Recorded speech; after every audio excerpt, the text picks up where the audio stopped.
Muy buenas noches y bienvenidos todos los que nos escuchan en estos momentos a través de la frecuencia de Ibero 90.9, nuestra casa desde hace más de 10 años. Esto es una edición, un programa más de Radio Mórbido, su programa de cultura pop, cine, cómics, videojuegos, cultura, antropología y terror de confianza. Si usted tiene el gusto y el susto de también estarnos viendo en estos momentos, es porque lo hace a través de la frecuencia y de la señal de Mórbido TV en América Latina, en cualquiera de los países a los que llegamos con nuestro canal de televisión. Le damos la bienvenida también a nuestras pantallas. Y esta noche, porque sí, es de noche cada vez que grabamos este programa, porque sí, somos aves nocturnas, personajes de noche, y hoy bebedores de sangre desde nuestras respectivas guaridas. Esta noche haremos un programa más de Radio Mórbido dedicado al tema de la sangre. La sangre, ese líquido rojo que nos corre a todos los mamíferos por las venas, de manera caliente, a algunos otros animales les corre de manera un poco más templada, un poco más fría. Es el tema del día de hoy, la sangre. Y les recordamos nuestras vías de contacto. A la estación la encuentran como Ibero 90.9 en todas las redes sociales. A nosotros como Mórbido, como proyecto, nos encuentran como Mundo Mórbido y lo relativo al festival como Mórbido Fest. Y les recordamos que somos muy activos en Twitter, con el hashtag almohadilla gatito o como quiera llamarle, con que usted ponga ahí el hashtag Radio Mórbido durante la emisión del programa. Nosotros le responderemos sus dudas, sus comentarios, sus participaciones. No le responderemos a sus peticiones musicales porque no somos ese tipo de programa, pero lo tomamos en cuenta para el futuro. Y esta noche me da mucho gusto dar la bienvenida a la tripulación que tendremos. Bren Moller, como siempre, manejando los controles a distancia. Y empezaremos por, pues, el más sangrón de la crítica cinematográfica en México, Eric Ortiz. Hola Pablo, Rafa, Enrico. No, pues un gustazo como siempre y uno de mis temas favoritos de los que he tenido la suerte de poder comentar acá en Mórbido, ¿no? Me gusta todo tipo de cine, pero si hay sangre, lo prefiero 1000 veces. Yeah. Muy bien. Y el que es sangre de mi sangre, mi hijo en el mundo de lo mórbido, que también de pronto es medio sangroncito, Enrico Wood. ¿Qué tal, maestro? Buenas noches, Eric. Buenas noches, Rafa. Pues sí, nos vamos a poner bien sangrones esta noche y pues vamos a darle a esto. Muy bien, y el cada vez menos especial invitado, Rafa Paz, que tiene sangre de crítico, pero que también me gusta siempre que habla de nuestra sangre latina y nuestra sangre mexicana dentro de los ejemplos que pone. Rafa, buenas noches. Buenas noches, chicos. Ahí me escuchan, creo, todos bien. Saludos, Eric, Pablo, Enrico. Y pues sí, porque creo que llega un momento en la vida en que no hay que negar el cine de nuestro país. Y quizá al principio, como a mucha gente me costó, pero ya tiene mucho, mucho tiempo que aprendí a amar la producción nacional y a quererla como se debe. Yo tengo que decir que tengo que respetar a cualquiera que en público hable medianamente bien sobre una película en la que sale Magneto. Merece todos mis respetos. Y ya por ahí en redes sociales es aclamado Rafa, que dicen que se quede el paz, que se quede el paz. Muy bien, pues arranquemos esta noche nuestro programa de Radio Mórbido hablando sobre la sangre y justo demos la definición. La sangre, del latín sanguis, es un tejido conectivo líquido que circula por capilares, venas y arterias de todos los vertebrados. Su color rojo característico es debido a la presencia del pigmento hemoglobínico contenido en los glóbulos rojos. Es un tipo de tejido conjuntivo especializado con una matriz coloidal líquida y con una constitución compleja. Tiene una fase sólida que incluye los eritrocitos o glóbulos rojos, los leucocitos o glóbulos blancos y las plaquetas, y una fase líquida representada por el plasma sanguíneo. Esperemos que más adelante se sume el doctor Beltrán, porque hay mucho que hablar de la sangre desde una perspectiva médica, pero empecemos con una primera ronda donde hablemos de nuestras impresiones y nuestros gustos, nuestras filias y fobias por ese líquido rojo que es la sangre, y empecemos con el sangrón de la crítica, Eric Ortiz.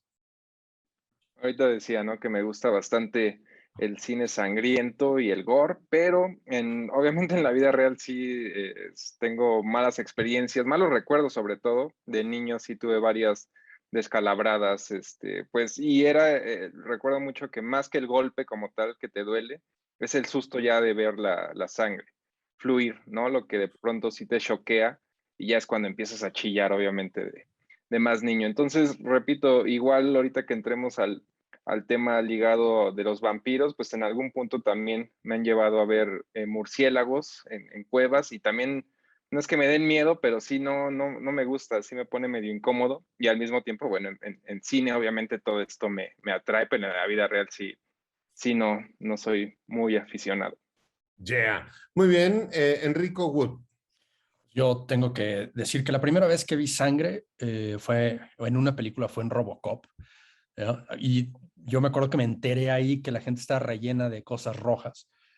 Y después, la primera vez que vi mi propia sangre fue en un dedo, me lastimé con un juguete y no me dolía, pero sí se me hacía muy raro que yo estuviera relleno igual de la cosa roja. Entonces, ya después de ahí, pues fue, ya sabes, ¿no? La explicación de qué es la sangre y todo esto a nivel científico y todo, pero una de las cosas que más me intrigaban era en un libro, durante estas explicaciones, ¿no? De niño, que supuestamente el color rojo de la sangre también era no solo por lo que tú habías descrito, Pablo, sino también como una manera evolutiva, el color que percibimos, que es el mar que resalta, ¿no? Que es esta manera de percibir el color rojo en caso de que tuviéramos una fuga, ¿no? Entonces yo entendía que sangre igual a fuga era una cosa así medio chistosona, pero ya más al rato hablaré también de cómo me sorprendía que los cómics, a diferencia de las películas, ¿no? Los cómics de Batman eran mucho más sangrientos que cualquiera de las películas. Yeah. Muy bien, vamos con Rafa Paz. Pues como dice Enrico, creo que hay algo muy primario, ¿no? En el asunto de ver la sangre de alguien más o tu propia sangre. Yo de niño me acuerdo mucho que yo no era un niño muy activo en realidad, y creo que se nota porque por algo veo tantas películas, pero mi hermano menor, Luis, que le mando un saludo, era un chamaco bastante hiperactivo que le encantaba estarse partiendo las cejas, descalabrarse, tirarse de los libreros, entre las camas. Y pues recuerdo mucho que cuando jugábamos, porque vivíamos en una unidad de niños, había un par de niños ahí que cada que se raspaban, les gustaba ir por papas, así como por unas papas fritas, las que fueran, porque decían que les gustaba remojar así las papas en su sangre como si fuera Valentina. Y nunca entendí muy bien por qué lo hacían. Y pues espero que estén bien, ¿no? Que hayan sido, y se hayan convertido en hombres de bien. Y si no, pues por alguna razón será. Yeah. Pues yo tengo que decir que a mí la sangre siempre me gustó y me gusta. Creo que desde que nací, que no soy un bebé de cesárea, fui de parto natural. Creo que desde que pasé por ese conducto y salí batido de sangre, me gustó la situación. Me gustaba que me saliera sangre de la nariz, ¿no? Y entonces yo dejaba que me saliera y me batía. Sí fui un niño hiperactivo que una vez se cayó de frente en unas escaleras de mármol y se partió la ceja y le salieron borbotones de sangre, y otra vez brincando arriba para subirme a un autobús me corté una parte de la pierna, y en la muñeca también, viviendo en Brasil, enjuagando en la tina el bronceador, que no entiendo por qué era de botella de cristal, y como era de aceite se resbaló y me cayó un cristal y sangre en toda la tina. Entonces, siempre me gustó la sangre. De hecho, tuve una época un poco más enferma, donde yo mismo me sacaba sangre de la vena, y entonces mojaba cigarros de tabaco y de otras cosas, los mojaba con mi sangre para que se secaran. Claro, había visto Lost Boys, ¿no? Y entonces todo ese asunto de la sangre tenía como mucha onda. Entonces yo me sacaba mi propia sangre y la ponía en cigarros para que se secaran y luego me fumaba mis cigarros con sangre. Y pues las prácticas sanguinolientas han pasado en mí de muchas maneras y en muchas circunstancias, que iremos mencionando algunas, las que son propias para la audiencia en el programa, otras no. Entonces, esa es nuestra primera ronda sanguinolienta. Y ya que estamos hablando de sangre y ya que estamos en Radio Mórbido, que es un programa también musical, vamos a empezar, ¿no? A también nuestros oídos a la sangre y vamos a escuchar a AC/DC con la canción If You Want Blood, si tú quieres sangre, you got it, tú la tienes aquí en Radio Mórbido. Estamos de regreso en Radio Mórbido después de escuchar a AC/DC con Si quieres sangre, la tienes. Y esa promesa se las hacemos en este programa de Radio Mórbido. Si querían sangre, la van a tener. Y empecemos esta siguiente ronda y yo empezaría hablando de cuestiones que tienen que ver con la sangre. A ver, ¿cuál es la función de la sangre? Como todos los tejidos del organismo, la sangre cumple múltiples funciones necesarias para la vida. Dentro de las funciones de la sangre podemos distinguir la participación en la defensa ante infecciones, la participación en el transporte de nutrientes y oxígeno hacia las células, el transporte de sustancias de desecho de dióxido de carbono desde las células, la participación en la termorregulación corporal, el transporte de hormonas, enzimas y otras sustancias reguladoras, y la participación en la coagulación y en la cicatrización. Dentro de estas funciones nosotros no podemos identificar ya dentro de lo que nos gusta, que es el cine, ¿no? Ciertas cuestiones como por ejemplo cuando se está desangrando, ¿no? La gente y que empiezan a tener frío, ¿no? Eso es pues como cuando a los robots o a los coches se les sale el aceite y se empiezan a desvielar. Me gustaría yo empezar diciendo lo atractivo en particular que para mí representa la sangre y todo su simbolismo dentro de las religiones, ¿no? Específicamente dentro de la religión católica, este asunto de la sangre de Cristo, ¿no? Que es todo una cosa, pues para mucha gente como muy potente, ¿no? Y cuando se sienten en peligro o en riesgo de algo, dicen, sangre de Cristo, cúbreme, y ya sienten así como, ¿no? Si la capa de Batman, o la capa invisible de la Mujer Maravilla los protegiera. Y ahorita hablaremos de reliquias y otras cosas. Y ya que hablé de superhéroes y gente que usa los calzones por fuera, vamos con Enrico Wood. Sí, yo como les decía al principio del episodio, me sorprendía mucho la gran diferencia que hay entre los cómics y la media, que es como, ya saben, las películas, las series y todo esto, porque los cómics siempre han sido infinitamente más violentos, ¿no? Que las versiones, y aparte son violentos sin ser necesariamente como dirigidos como para un público adulto.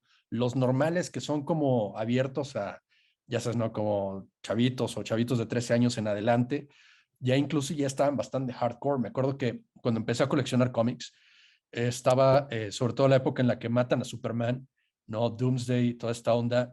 La arrastrada que le meten fue así como de que, wow, la portada, de hecho, ¿no? Del cómic en donde muere Superman está completamente embarrado de sangre mientras que Lois Lane lo está abrazando. Sí, era como un poco como ves eso y después ves la película de Christopher Reeve que no tiene ni una gota de sangre por ningún lado, ¿no? Era como una completa desconexión. Y todavía más pasado de lanza eran los cómics de Batman, ¿no? Habían unas cosas realmente perturbadoras en los cómics que ni siquiera eran como de Vértigo o de Black Label como lo son ahora que ¿no? Los tratan de ser más edgy y dirigirlos a un público más adulto, eran los normales.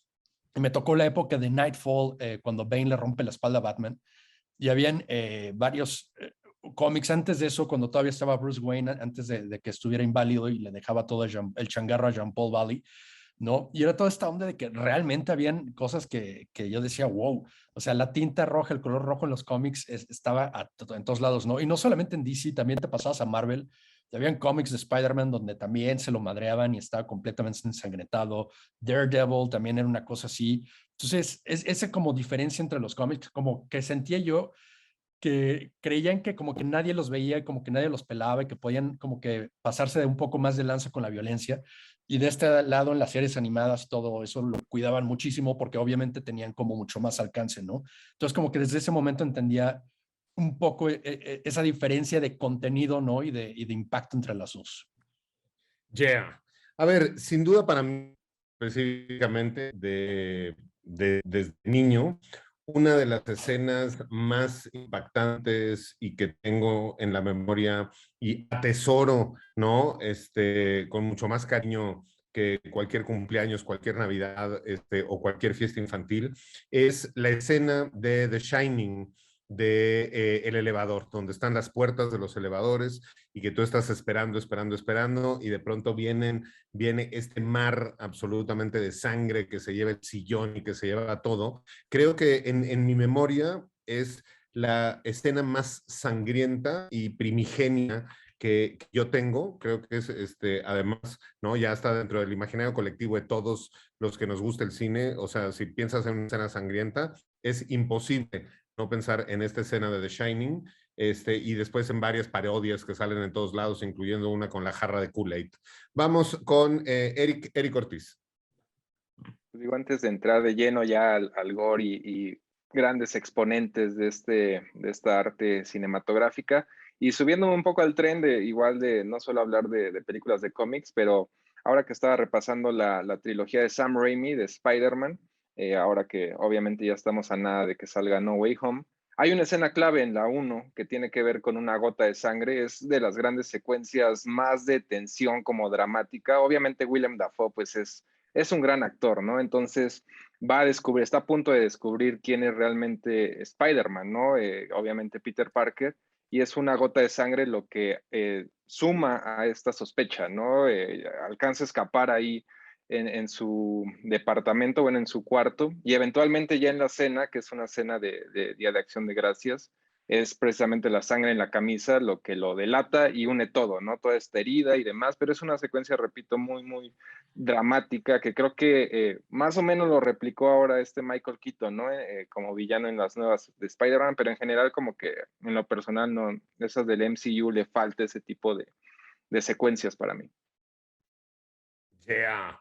Pues si hablamos de gotas de sangre, sin duda a mí una gota de sangre que me parece épica es la de 28 Days Later de Danny Boyle, donde el papá ha hecho todo para salvarse y salvar a su hija y es el héroe máximo y absoluto, y 14 segundos y 2 metros antes de salvarse, le cae una gota de sangre en el ojo y adiós, adiós papá, bye, bye, bye, bye, y deja huérfana a la niña en el último momento. Me acuerdo las carcajadas que yo daba en el cine cuando vi la película y todo el mundo me volvió de una manera muy, muy peculiar. Vamos con Rafa Papas.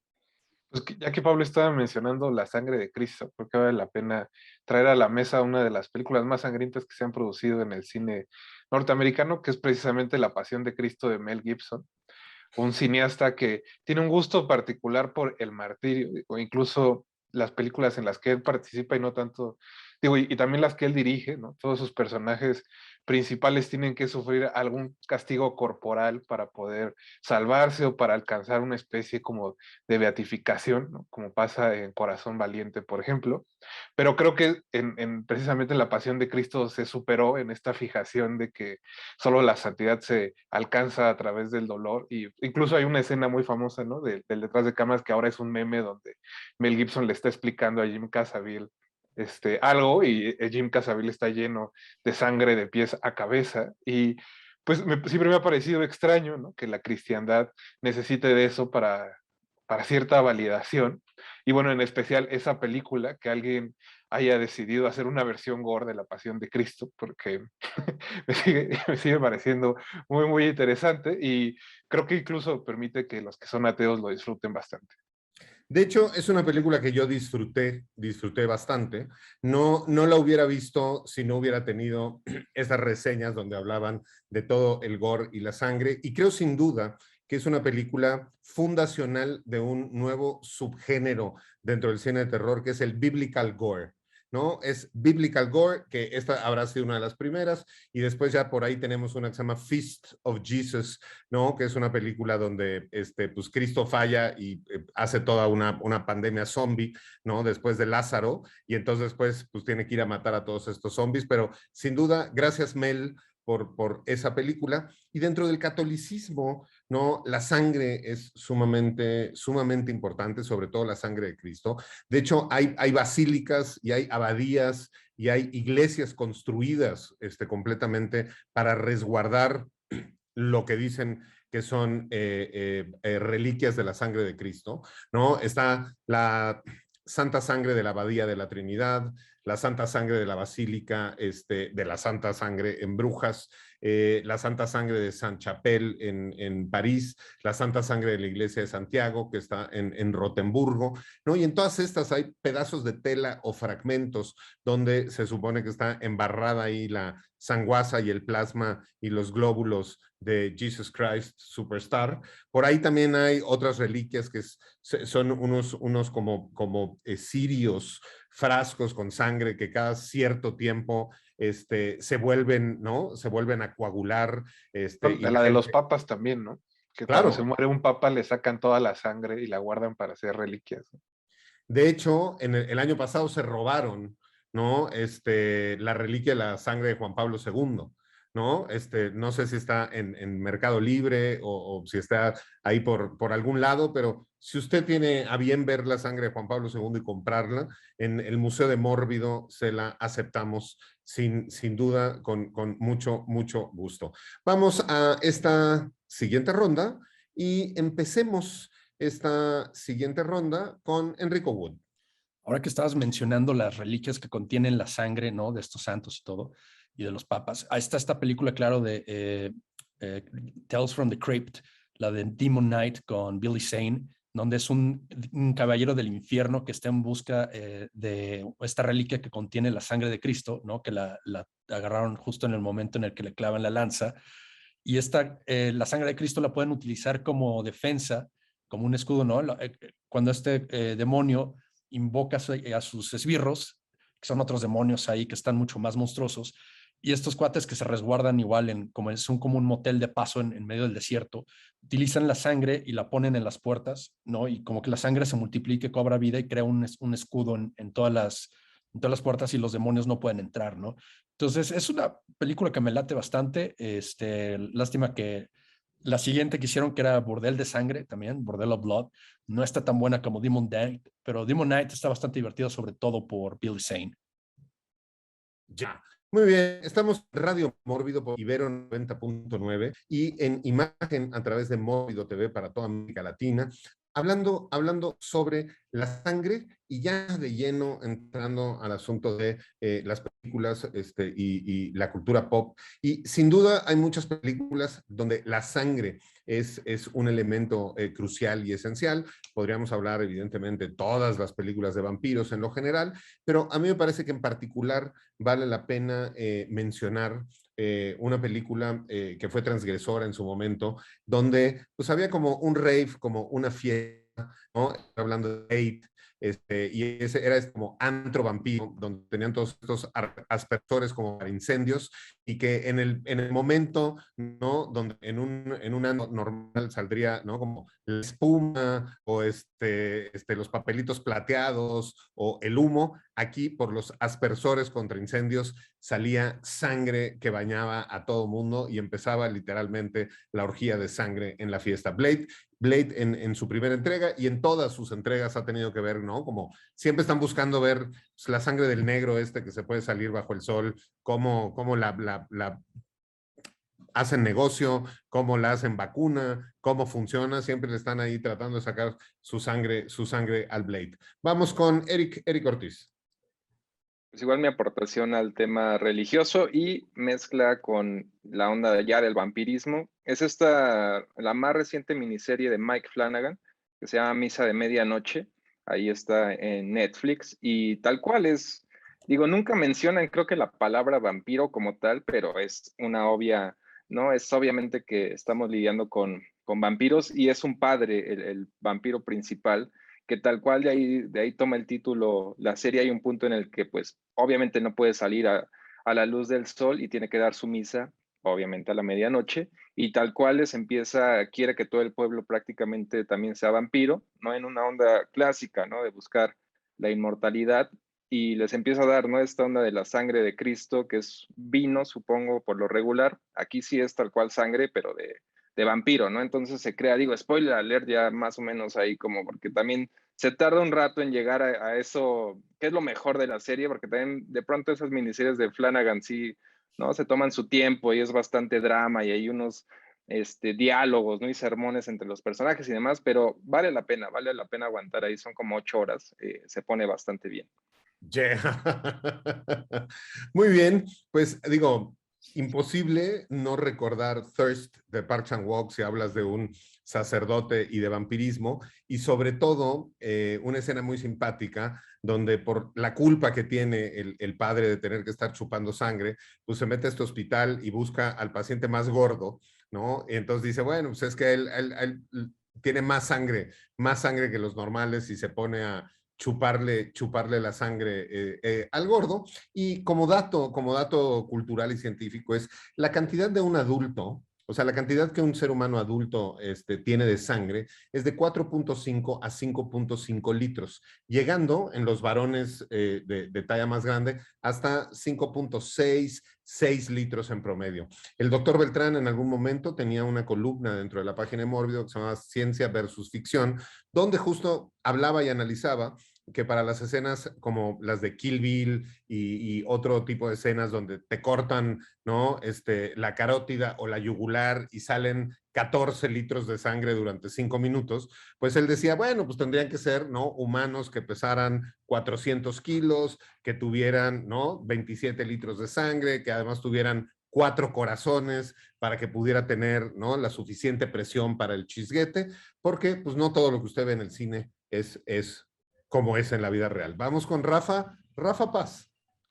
Pues algo que sí era muy de la vida real en los 80 y los 90, y siguiendo el asunto del castigo corporal, pues creo que hay que mencionar al Perro Aguayo, que era este luchador ya legendario y que murió en el 2019, si no me equivoco, y que tenía un gusto pues bastante marcado por lastimarse encima del ring y por obviamente lastimar a sus rivales. Entonces más de una vez viendo las luchas, pues terminaba el ring lleno de gotas de sangre o de todo lo que le escurría de la cabeza al señor Aguayo. Y pues eso creo que muchos niños como yo tenía prohibido ver caricaturas violentas, por ejemplo, pero por alguna razón sí podía ver las luchas del Perro Aguayo, entonces creo que satisfacía bastante bien ese lado de esa necesidad de todos los muchachos cuando estamos chiquitos de ver un poco de violencia. Yeah. Pues eso me hizo recordar, Rafa, que por ejemplo yo de niño tenía prohibido ver El Chavo del Ocho, porque mi papá decía que eso hacía estúpidos a los niños, pero sí podía ver el box con mi abuelo, entonces pues no podía ver El Chavo del Ocho, pero me sentaba a ver el box, donde también había borbotones de sangre. Y ya que estamos en Radio Mórbido y estamos hablando de vampirismos, de luchadores, del Perro Aguayo, de sangre y de bebérsela, vamos a nuestro siguiente segmento musical y escucharemos a los Amantes de Lola con la canción Beber de tu sangre, y regresamos aquí con todos ustedes a Radio Mórbido.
Tras los muros de mi casa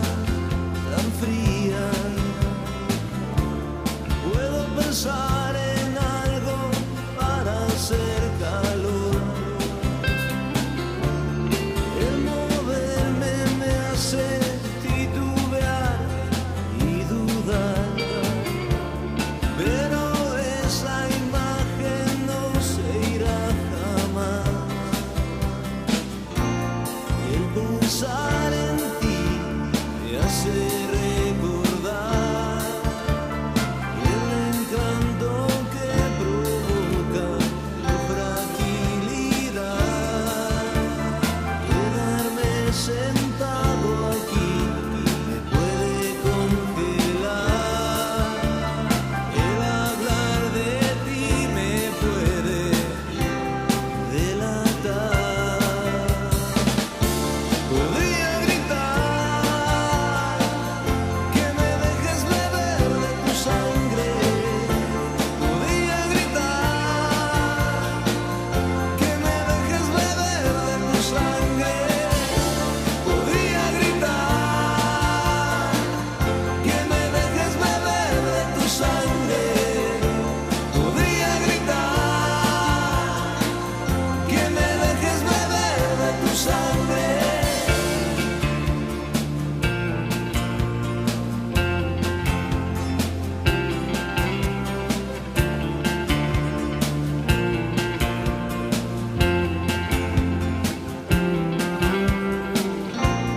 El pensar en ti me hace recordar el encanto que provoca tu fragilidad.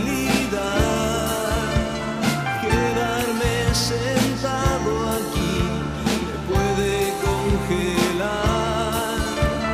El hablar de ti me puede delatar. Podría gritar que me dejes beber de tu sangre. Podría gritar que me dejes beber de tu sangre. Podría gritar que me dejes beber de tu sangre. Podría gritar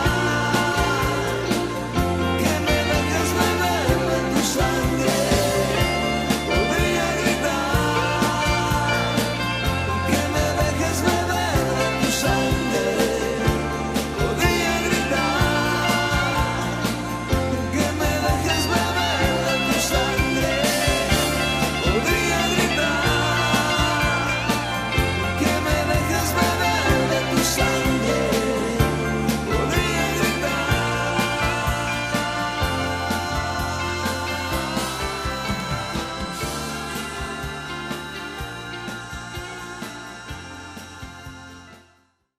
Los amantes de Lola con Beber de tu sangre, aquí en Radio Mórbido, y ese es justo el tema que nos escurre esta noche, la sangre en todas sus modalidades. Hay películas muy sangrientas, hay películas muy sangronas. Hablamos ya de The Shining y la escena del elevador, pero sin duda dentro de las que tienen, ¿no?, grandes niveles de sangre está Evil Dead, la saga completa de Evil Dead, incluyendo, ¿no?, como las últimas entregas donde hay no unos baños de sangre en una discoteca como en Blade, sino llueve sangre en todo un bosque. Entonces, películas sangrientas, sangronas y sanguinolientas. Vamos con Enrico Wood. Entrando como mucho en materia ahí con Evil Dead, como decía Eric, ¿no? No les llamamos las películas de Spider-Man del MCU por nada, ¿no? Porque le llamamos las películas de Sam Raimi. Sam Raimi es el director de Evil Dead, es obviamente la película que lo llevó a la fama, y eso es porque esas películas tienen personalidad, ¿no? Y tienen su personalidad ahí. Ves estas de Spider-Man y están como, meh. Pero hablando de Evil Dead, siempre recuerdo una historia ahí de Greg Nicotero, que es el que hizo los efectos de ahí de maquillaje y de sangre, que decían que les iban a dar el NC-17, sobre todo en Evil Dead parte 2, Dead by Dawn, porque ya había demasiada sangre roja y que le tenían que ir cambiando un poco los tonos de sangre ahí. Entonces hay escenas donde la sangre es negra, hay otras donde la sangre es más clarita, más anaranjada, y hay otras donde de plano ya es verde, ¿no? Entonces eran como pequeños trucos que ellos tenían para no perder las cantidades de sangre y aún así poder pasar ese rating que les ponen en Estados Unidos, ¿no? Entonces eran como estos pequeños trucos que la vuelven todavía más imaginativa y le dan como más variedad, ¿no?, a estas películas. Y también me acuerdo que tal vez en Army of Darkness, que es la parte 3, que es como un poco más de aventuras y un poco más lighthearted, menos horror, pero sí hay una parte donde avientan a un tipo a una fosa y de repente sale un geyser ahí gigante de sangre del suelo y todavía no pierden, ¿no? Un poco como de esta diversión que tienen de esparcir sangre por todos lados de manera anárquica que me late tanto, ¿no?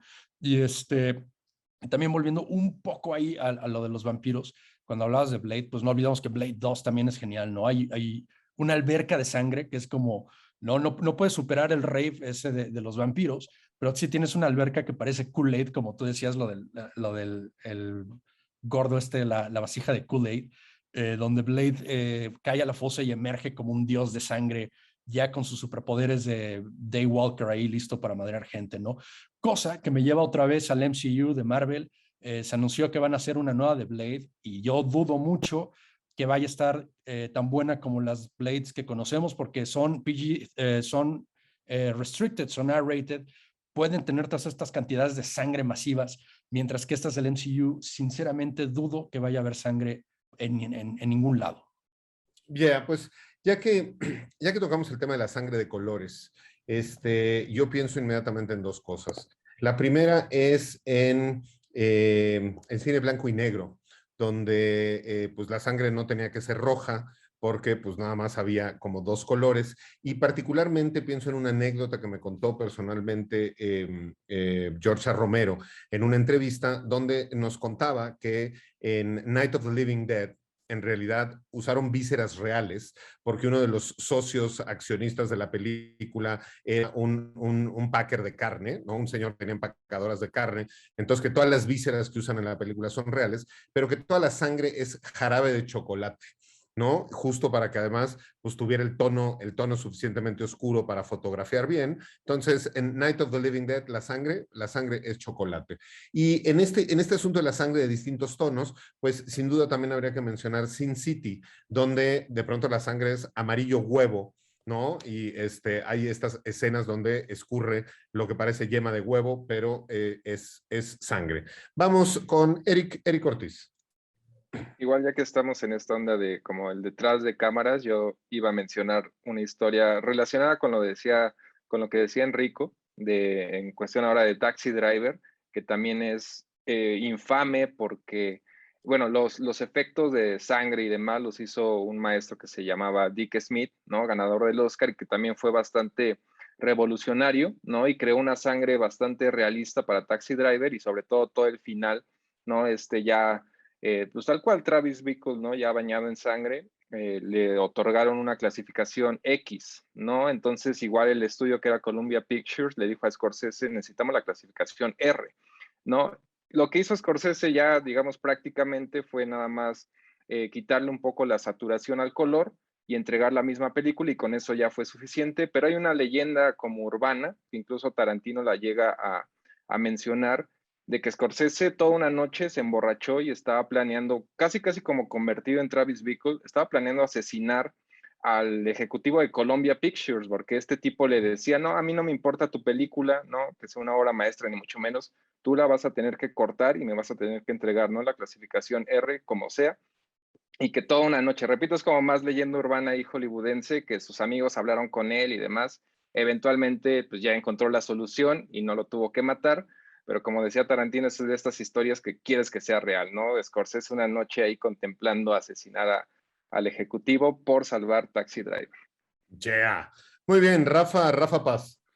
Pues creo que ya que estamos justo hablando de sangre en blanco y negro, pues hay que mencionar esta famosa escena de Psycho, a la cual Alexander O. Philip le dedicó el documental 78-52, ¿no? Que porque es por las 78 posiciones de cámara y los 52 cortes, si mal no me equivoco, donde, bueno, se analiza a fondo esta escena que todo el mundo juraba en los años del estreno que era súper sangrienta y que era muy violenta y que pues resulta que no hay ni sangre, ¿no? Ni piel perforada, pero que gracias a la manera en que Hitchcock hizo el montaje, pues la gente lo percibía de esa manera, ¿no? En realidad creo que solo hay sangre ya hasta el final, que es cuando escurre un hilito hacia la coladera, pero fuera de eso, pues no hay sangre en esta película como en muchas otras, ¿no? También en Halloween creo que siempre dicen que es una película muy violenta y pues resulta que la violencia está bastante contenida y solo se da hacia el final de la película, entonces creo que es parte de la magia del cine el poder percibir estas cosas súper violentas, ¿no? sin necesidad de que en realidad lo sean y que sean nuestros ojos los que se están engañando. Claro, nuestros ojos y nuestro cerebro que llena los espacios en blanco y nos hace ver cosas de pronto que no vemos. Hablando de esta escena y justo de la sangre en blanco y negro y a colores, me vino a la mente la secuencia inicial de Veneno para las Hadas, donde empieza en blanco y negro y estamos viendo a esta niña en blanco y negro con este cuchillo en blanco y negro, pero que de pronto hace un movimiento, hace un corte y vemos cómo empieza a escurrir un líquido viscoso, pero ya de color rojo en la pantalla. Veneno para las Hadas, de gran película de Carlos Quetavo, que tiene ese momento inicial donde nos muestra este asunto con la sangre. Y ya que hablamos de cine mexicano, pues sin duda, y hace rato decía, y ahorita decía Ra, hilito, ¿no? Creo que hay una película que tiene un hilito de sangre también en una de sus secuencias iniciales, una película un poco overrated, pero bueno, dejemos que la espuma ahí siga por el bien del cine mexicano, porque pues sí está mucho mejor que muchas otras. Y estoy hablando de Vuelven o Los Tigres no tienen miedo, de Isa López, donde justo la película, ¿no? Empieza con esta secuencia que hay como unos asesinatos del crimen organizado, la niña sale de la escuela y empieza un hilito de sangre que la va siguiendo por la calle, por la casa, ¿no? Y llega una película que a mí en particular me gusta, y que tiene ahí su hilito de sangre puesta. Y pues digo, si hablamos de cine mexicano, pues para no llevarme yo todas las películas, le doy la palabra a Rafa Paz. Pues ahora sí que hay que encarrerarnos, ¿no? Y creo que mi escena favorita relacionada con la sangre y el cine mexicano tiene que ser en Alucarda, ¿no? Que es una película que se le conoce más por el asunto de las monjas y porque hay un par de leyendas ahí en el set, ¿no? Un poco extrañas relacionadas con la filmación. Pero debo decir que a mí me impactó mucho y que me sigue impactando cada que veo la película el que las monjas salgan con sangre menstrual en los hábitos, porque por supuesto, si son monjas que están enclaustradas y lejos de cualquier civilización, pues lo normal sea que si están menstruando, ¿no? Pues lo hagan, digamos, al aire libre y sin ningún pudor. Entonces, creo que esa es una idea visual que demuestra la capacidad y la agudeza que tenía Juan López Moctezuma para hacer sus películas y que justo aprovechando que hay cierto pudor respecto a cómo se ve la sangre menstrual, incluso en los comerciales, ¿no? Ponen líquidos azules o gelatina azul para demostrarlo en lugar de poner sangre, o sea, poner un líquido rojo porque la gente no se vaya a espantar como le pasa ahora a todos los niños que van a ver las de Marvel. Pues justo creo que esa escena se mantiene todavía muy vigente y muy fuerte y es de esas cosas que pocos cineastas se atreven a hacer, a pesar de que sea algo bastante real, desde mi punto de vista.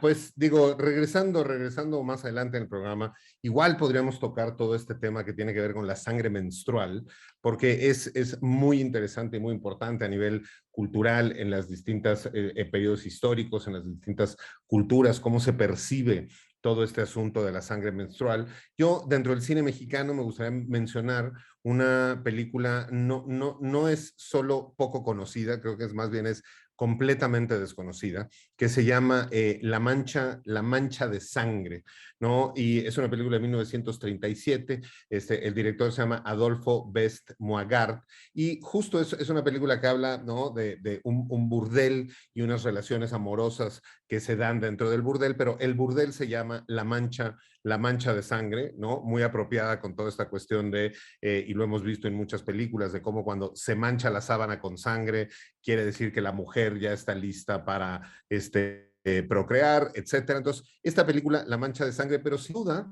como tenemos gustos similares, pero al mismo tiempo diferenciados, Rafa y yo, dentro del cine mexicano, mi escena de sangre y mis escenas de sangre favoritas dentro del cine mexicano tendrían que ser en la película Santa Sangre de Alejandro Jodorowsky, específicamente cuando está muriendo y se está desangrando el elefante y le sale sangre por la trompa y le sale sangre por todos lados y podemos ver a un elefante desangrándose junto a una iglesia en la Merced. Y digo, una película que tiene también su tina de sangre, como en Blade, ¿no? Donde se bañan todos para santificarse y pues que la película misma, ¿no? Trata y habla sobre estas relaciones de sangre, relaciones familiares, sexo, mutilaciones, etcétera, etcétera, etcétera. Una película que además tuvimos en Mórbido hace un par de años, en un homenaje con pues, todo el cast and crew, y que hicimos una presentación especial, y película que además distribuye Mantícora Distribución, y si usted quiere ver en estos momentos, la puede ver en iTunes o en cualquier lado, la versión remasterizada 4K. Santa Sangre de Alejandro Jodorowsky, una joya absoluta de películas de sangre y de cine mexicano.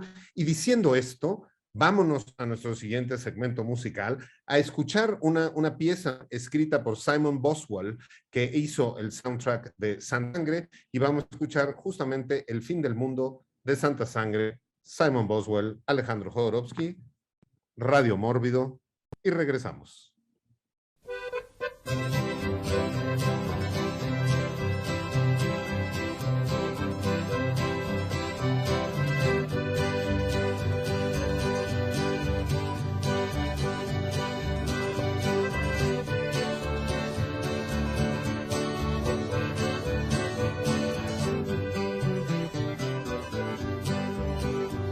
Del mundo se acerca ya, toda esperanza se acabará, ya las señales se están cumpliendo como escrito está.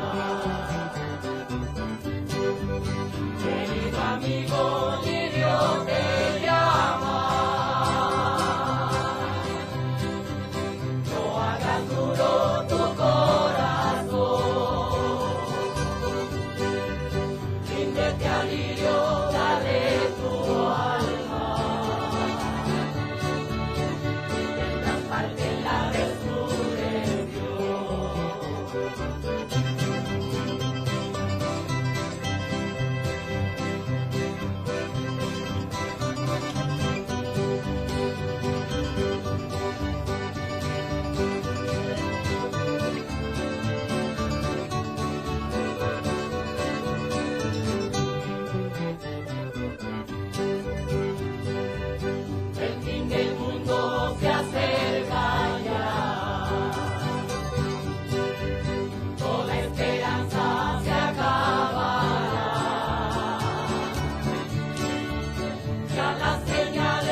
Y estamos de regreso en Radio Mórbido por Ibero 90.9, hablando de los cultos a la sangre, de la sangre en sí misma, la sanguaza, y todas esas cosas rojizas y embarradas que están a su alrededor.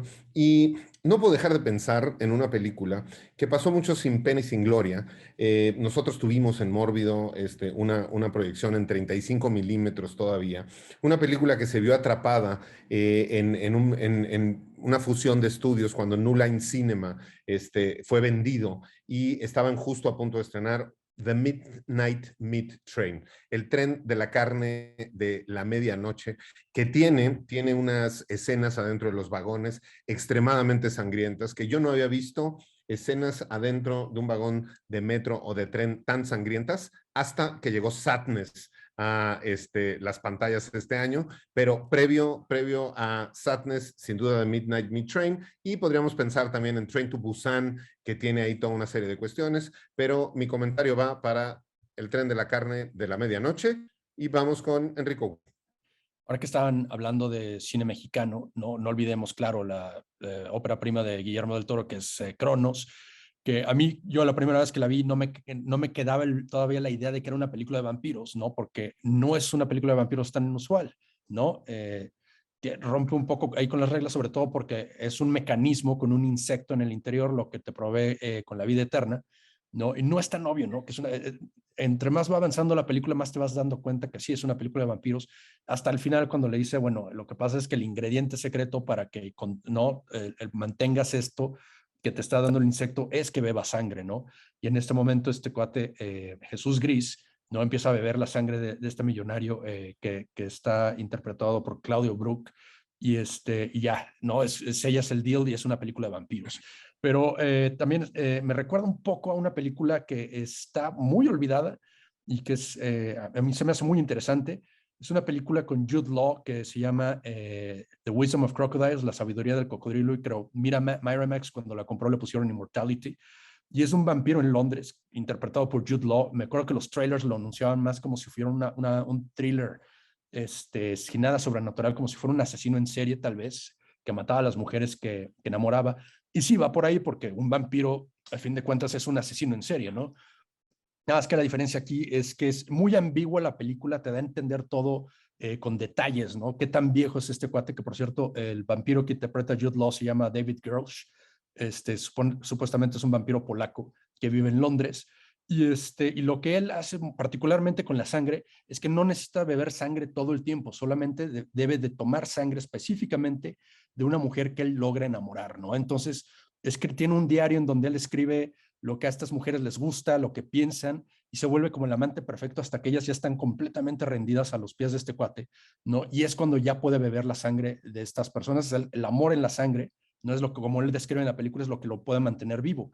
Y hay una escena donde prácticamente caga o excreta, ¿no? En forma de cristal, lo escupe, los sentimientos negativos que sentían estas mujeres en el momento en que las mata, ¿no? Las muerde, no tiene colmillos, las muerde en el cuello, succiona la sangre y después se deshace del cuerpo en el mar, pero le causa un poco de dolor los sentimientos de traición que ellas tienen en el momento en que las mata, ¿no? Y obviamente, pues, después de tanto tiempo, ¿no? Tiene que volver a encontrar a otra víctima y repasar el proceso. Pero claro, la película lo que hace es que te muestra qué pasa cuando este cuate encuentra a una mujer que no se enamora de él tan fácilmente, ¿no? Le empieza a costar cada vez más trabajo enamorarla y ya se está muriendo el cuate, ¿no? Su cuerpo se empieza a deteriorar, se empieza a envenenar. Y hay una escena que se me hace genial en donde llegan unos pandilleros y secuestran a la chica y le dicen, bueno, a ti no te vamos a hacer nada y nos la vamos a llevar, ¿no? Y es una escena genial porque Jude Law salva a la mujer y revela un poco su esencia sobrenatural porque, claro, tiene fuerza sobrehumana y se madrea a toda la pandilla, pero no es que le cueste trabajo demostrar que tiene fuerza sobrenatural o algo así por su naturaleza. Lo que le cuesta trabajo es que está debatiéndose entre si la salva o no, porque ya invirtió mucho tiempo en ella y se le está acabando la vida, ¿no? Entonces es una película muy interesante, está perdida, yo no la he visto ni que esté en Blu-ray, pero si la logran conseguir, chéquenla, es bastante buena. Yeah. Hablando de películas de vampiros donde la sangre juega algo más que solo el alimento, tendríamos que mencionar sin duda Daybreakers, ¿no? Esta película donde pues un científico vampiro se niega absolutamente a beber sangre, porque no, porque qué es eso, ¿no? O sea, resulta vegano el científico vampiro, y entonces está tratando de conseguir un sustituto y entonces él no bebe sangre y se empieza a enfermar y poner todo malito, ¿no? Medio lame el vampiro vegano, pero Daybreakers, una muy buena película. Vamos con Eric Ortiz. Pues digo, igual ahorita que mencionaban la cuestión de la sangre en la época de blanco y negro, pues también quería destacar un poco la transición, ¿no? Rumbo al color, la importancia que tuvo Hammer, ¿no? Porque en realidad si bien el cine de terror en este ámbito más popular, pues se lo debemos totalmente a los monstruos clásicos de la Universal, pero todas todavía, ¿no? En los años 30 y 40, en la época dorada, pues eran en blanco y negro. Y en los 50 Hammer, ¿no? Agarra todos estos personajes clásicos, Drácula, Frankenstein, el hombre lobo, y los llevan a color. Hoy en día, obviamente, también viendo estas películas de aquellas épocas con el Technicolor, pues la sangre es sumamente saturada, no es nada realista. Aquí en el chat también mencionaban ese color de Dario Argento, ¿no? Que va ahí como muy de la mano, ¿no? Es una sangre sumamente estilizada.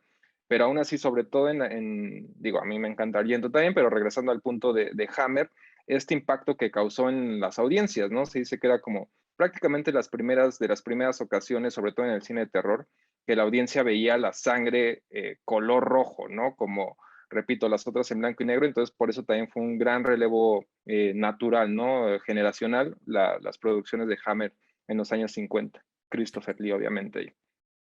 Sin duda Hammer y sin duda todos los giallos, ¿no? Con esta paleta de color que utilizaban, aprovecharon sin duda el pantón, el rojo sangre, para que fuera un elemento más de impacto a las audiencias. Vamos con Rafa Paz.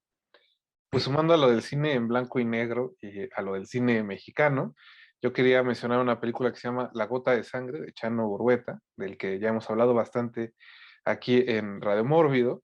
Y pues esta película de Chano es una especie de, pues retoma, ¿no?, algunos elementos de Suspicion de Hitchcock y de La Sombra de la Duda para contar la historia de un hombre que se casa con una mujer de la que sospecha es una asesina serial y pues poco a poco hay pistas, ¿no?, que él toma como que ella es una asesina, y una de ellas es que en la escalera de la casa en la que se mudan, que es una gran mansión en medio del bosque, hay una gota de sangre y cada que la chica la ve pierde el sentido y enloquece y empieza a tener unas como alucinaciones. Y pues toda la película se trata de eso, ¿no? De que hay un juego ahí con esa gota al pie de la escalera y con los miedos de este hombre frente a su nuevo matrimonio, que como alguna vez dijo mi madre, pues si estás inseguro, no te cases, hijo. Esa es, creo, la lección que podemos extraer de esta película de Chano Huerta. Yeah. Muy bien. Estamos en Radio Mórbido por Ibero 90.9, hablando sobre sangre. Y como siempre, muchas gracias a toda la gente que nos está escuchando en estos momentos en vivo. Marga Carintia, Alfredo Lira, comandante del Mórbido Zombie Club desde León, Guanajuato, Raje Sabo, Luis Roberto, Mariana Martínez, Mar Heaven, Diaboliquín, Lucas, a todos que participan con nosotros en noche con el hashtag Radio Mórbido. Cuando sea que usted que nos escucha esté escuchando este programa, nos puede poner comentarios y nos puede poner toda una serie de cuestiones. Habla dentro de escenas y películas clásicas, icónicas, que tienen que ver con sangre, pues sin duda tenemos que mencionar Carrie. Carrie en sus múltiples entregas, la escena de la graduación, donde bañan a la niña Carrie en sangre, es una de las películas como clásicas, pero hablábamos hace rato y mencionaba Enrico a Guillermo del Toro. Guillermo del Toro y esta escena donde, ¿no?, en el baño del salón de baile hay una gota de sangre y se inclina en el piso y le empieza a lamer. Dentro del cine de Guillermo del Toro, la sangre ha tenido y tiene un papel particular. Está dentro de Cronos, evidentemente está presente en muchos lugares dentro de la cumbre escarlata, ¿no? De hecho, toda esta cuestión de el color rojo que aparece, la madre muerta con el hacha, pero también lo podemos ver en The Strain, la serie de vampiros, donde justo la sangre es una como contaminación que va a través de la sangre y cómo alimentan a estos como parásitos con gotas de sangre y cómo, es más, Cetrakian tiene ahí el corazón de su amada y lo alimenta con su propia sangre. Pero también lo podemos ver en El Espinazo del Diablo, de cómo el niño fantasma trae estos como hilitos de sangre que flotan hacia arriba. Entonces, Guillermo, gran fan de los vampiros, evidentemente tiene un cuidado en particular por marcar y poner el asunto de la sangre. Vamos en esta siguiente ronda y empecemos con Eric Ortiz. Pues igual retomando lo que mencionaba Pablo de estas escenas donde la sangre tal cual explota, ¿no?, a chorros. Antes de obviamente hacer mi aportación con Tarantino, pasar por otro maestro de estas artes sangrientas, Takashi Miike, ¿no?, en el lado japonés. Obviamente también influenciado sobre todo por la etapa del cine samurái ya post Spaghetti Western, Lone Wolf and Cub, donde ya eran tal cual estas escenas sumamente violentas y sangrientas. En Lone Wolf and Cub hay un montón de brazos cortados donde explota y sale la sangre a chorros, entonces pues ambos tienen las mismas influencias y lamentablemente no lo tengo a la mano, sobre todo para la gente que está viendo esto en Mórbido TV, Hay un DVD, edición especial de Ichi the Killer, donde, repito, pues digo, todas las películas, la gran mayoría de Takashi Miike son bastante sangrientas, aunque tiene algunas hechas para niños, no es muy prolífico y camaleónico, pero esta edición de Ichi the Killer en DVD trae tal cual una bolsa de sangre de estas médicas, ¿no? Y ahí viene medio incómodo para guardar los DVDs, pero ahí venían. Digo, ya yo la compré hace más de 10 años, ahí en Gandhi, cuando todavía importaban cosas, y ya se evaporó obviamente lo que pretendía ser sangre. ¿Quién sabe qué material era? Pues obviamente nunca la abrí, ya se evaporó, ya no existe, pero ahí tengo esa bolsita de sangre médica. Yeah. Yo de hecho también tengo la misma edición, ¿no? Bastante incómoda para guardar, pero con su bolsita de sangre muy, muy particular. Ichi the Killer, un gran ejemplo, pero si a usted le gusta este tipo de cine oriental, sanguinoliento, yo también les recomendaría una película que se llama Tokyo Gore Police, donde hay unas escenas de sangre no absolutamente divertidas y magistrales. Tokyo Gore Police y Ichi the Killer, dos ejemplos que si usted quiere ver películas con sangre, no se debe de ver. Vamos con Enrico Wood. Bueno, también ahí estamos también pasando un poco, ¿no? Por el cine de acción, que se puede deslindar un poco, ¿no? Como hay del cine samuráis, como lo mencionaba ahorita, perdón, se me atoró ahí, Eric.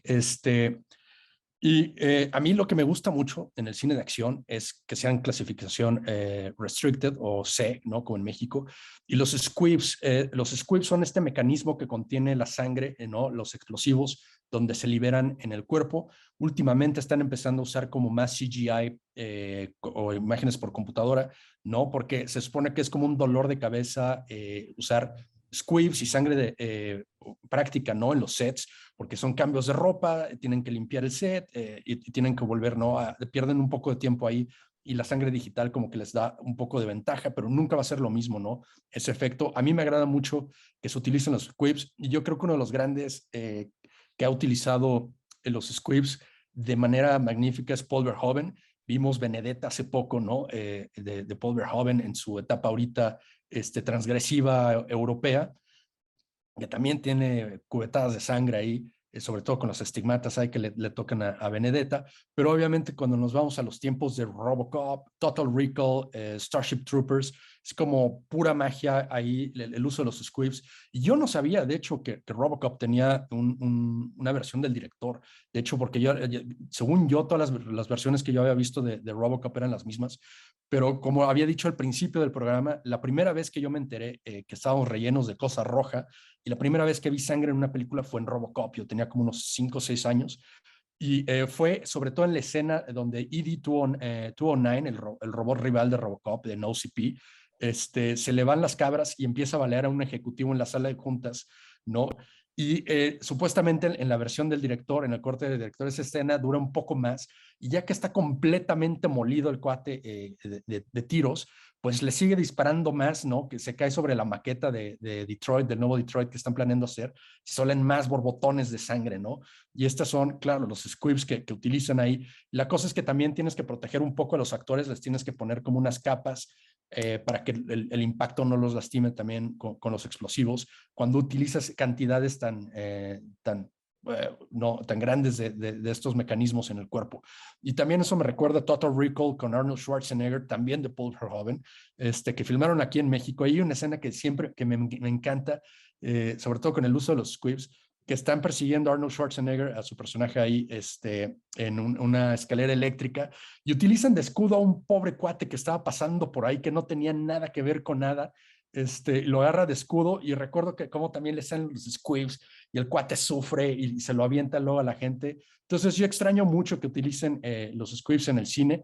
Todavía hay quienes los usan, sobre todo como dice Eric, ¿no? En el cine asiático, yo creo que ya no son tan recientes. Cómo vuela el tiempo, ya tienen como 10 años las películas de The Raid de Indonesia, ¿no? Que tienen un poco todavía de ese espíritu sanguinoliento de película de acción que casi se acerca al cine de terror.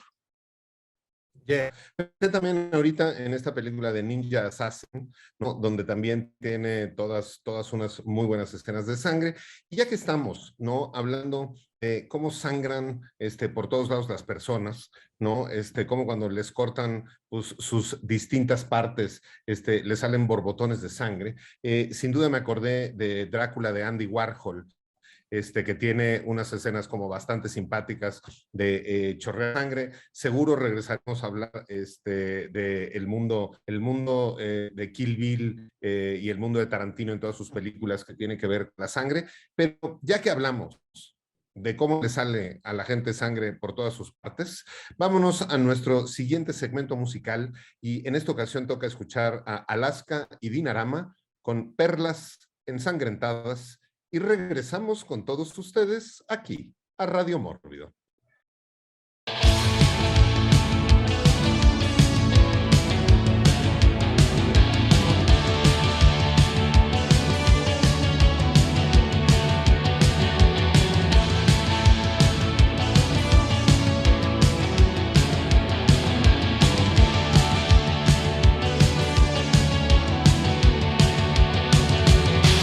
La interrogué en el camerino sobre la muerte de René. Me contestó con evasiva: no sé, no sé, no sé, no sé. Vámonos, me dijo, tengo que hablarte de unas perlas ensangrentadas, flores pisoteadas, perlas ensangrentadas, flores pisoteadas. René fue solo un instrumento, una fachada nada más. A mí me llegará el momento, me dijo con tranquilidad. Vámonos, me dijo, tengo que hablarte de unas perlas ensangrentadas, flores pisoteadas, perlas ensangrentadas, flores pisoteadas. La acompañé hasta su casa, nos despedimos sin hablar. Aquella fue la última noche, respiros la hicieron callar. Recordé su frase, aquella historia sobre perlas ensangrentadas, flores pisoteadas, perlas ensangrentadas, flores pisoteadas.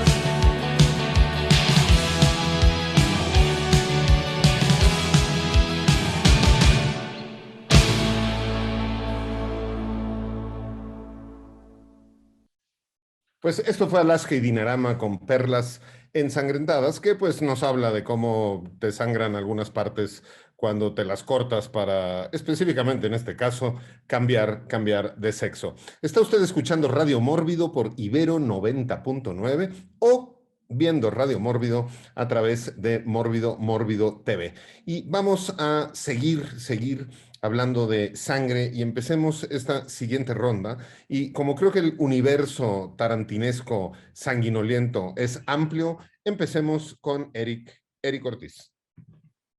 Sí, hay varias cosas, digo, mencionar, por ejemplo, en Perros de Reserva, esta cuestión de alguien desangrándose, pues Tim Roth, ¿no? en este policía encubierto toda la película, ¿no? Se la pasa desangrándose. En la onda de Kill Bill ya mencionaba, ¿no? La influencia creo que más bien es el cine samuráis, pero en particular de la década de los 70, influenciados por el spaghetti western, que también el spaghetti western, ¿no? Le metieron ahí más potencia en cuestión de violencia, a diferencia del americano. Y el Tarantino, cuando filmaba Kill Bill, es conocido que él se refería así a quienes les hacían la sangre, los efectos especiales. Por acá también Lady Snowblood es también obviamente influencia de aquella época, que mencionaba Mark Heaven en el chat. Y él se refería tal cual, quiero sangre samurái, ¿no? No quiero sangre de película de terror, quiero que se replique ese tipo de color, ¿no? Ese tipo de textura, por así decirlo.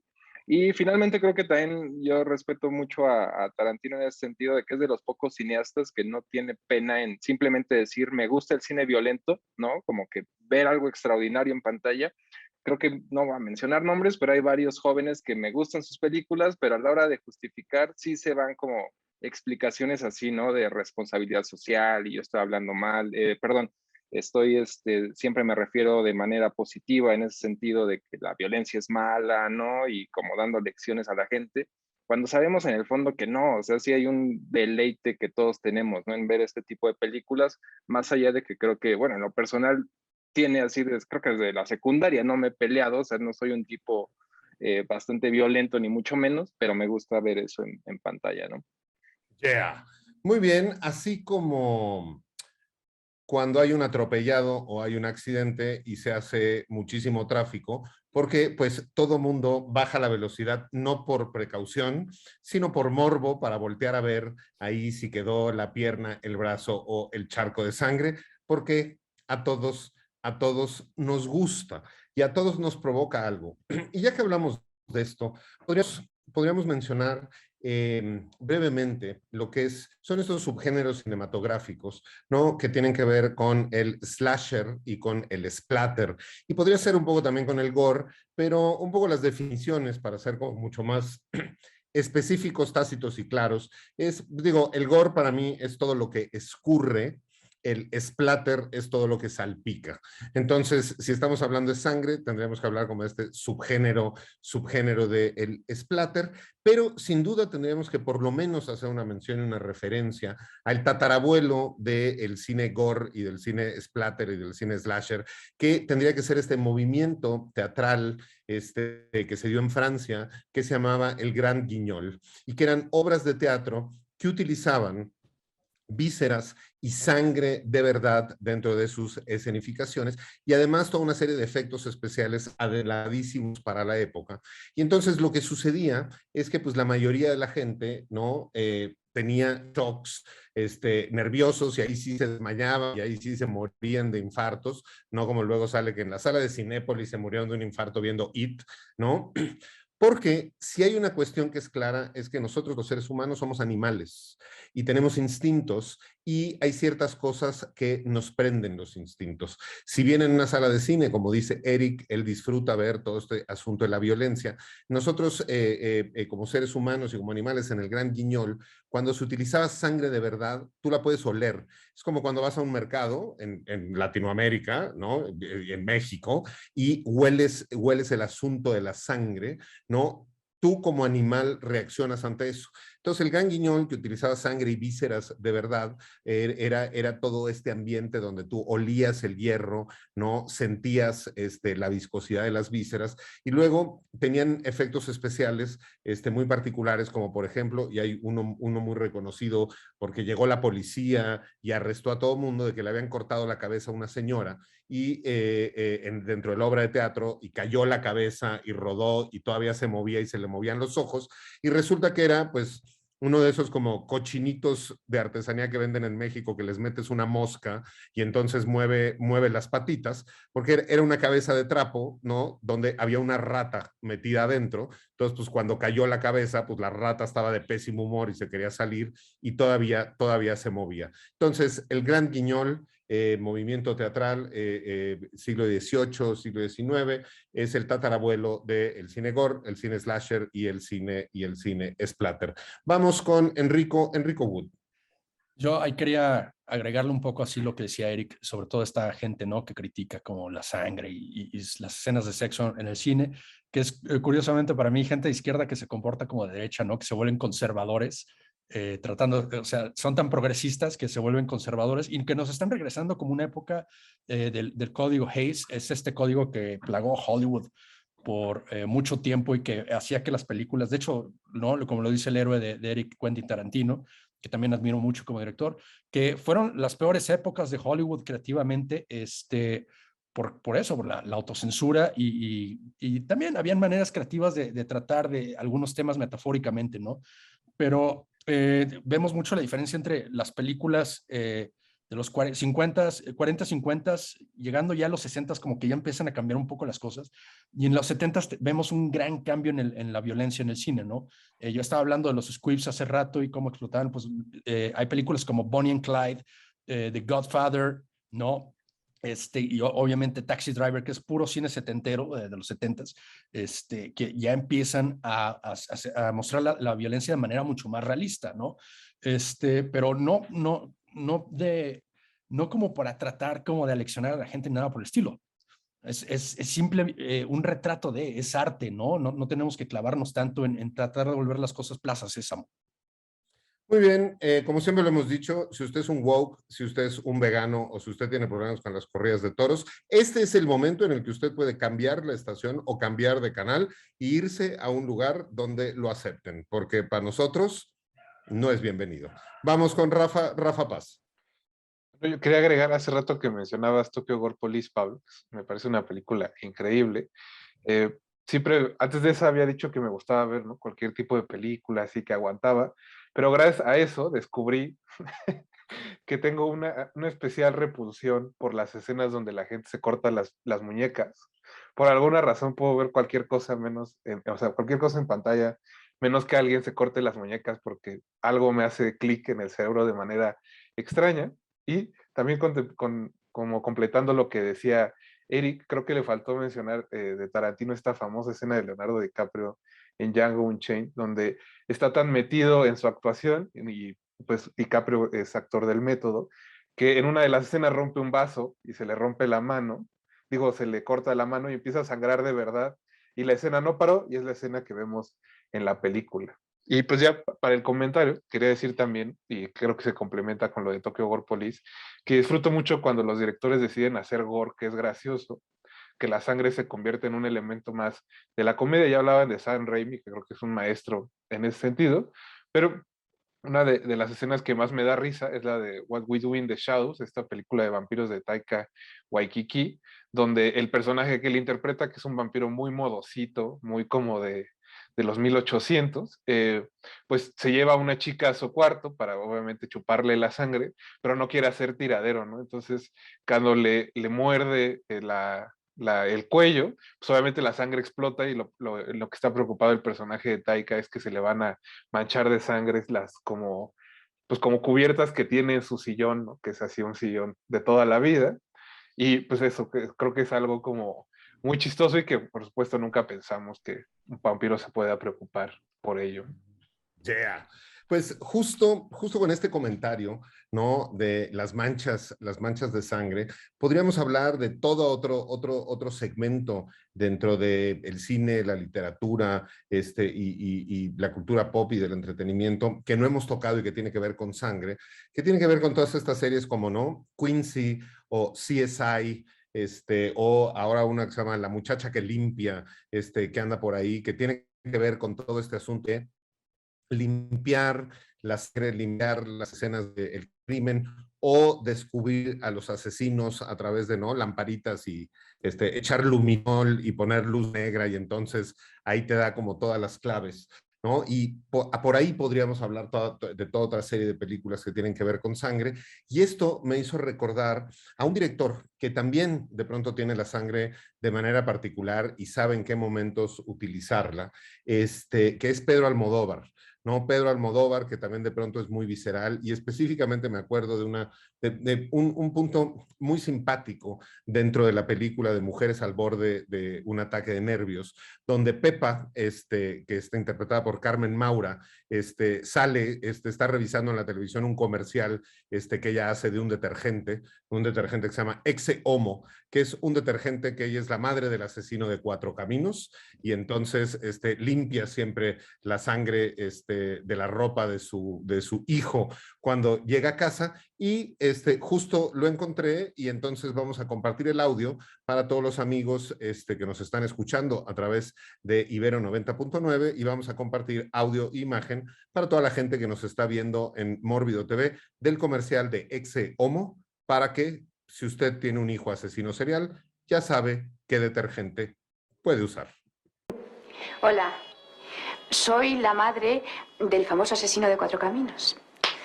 Cuando mi hijo vuelve a casa después de cometer uno de sus famosísimos crímenes, me trae la ropa, que es una pena, ¿eh? ¿Qué? ¿Dónde está la ropa que llevaba su hijo anoche? En el momento del crimen. Pues aquí está. Mire qué hermosura.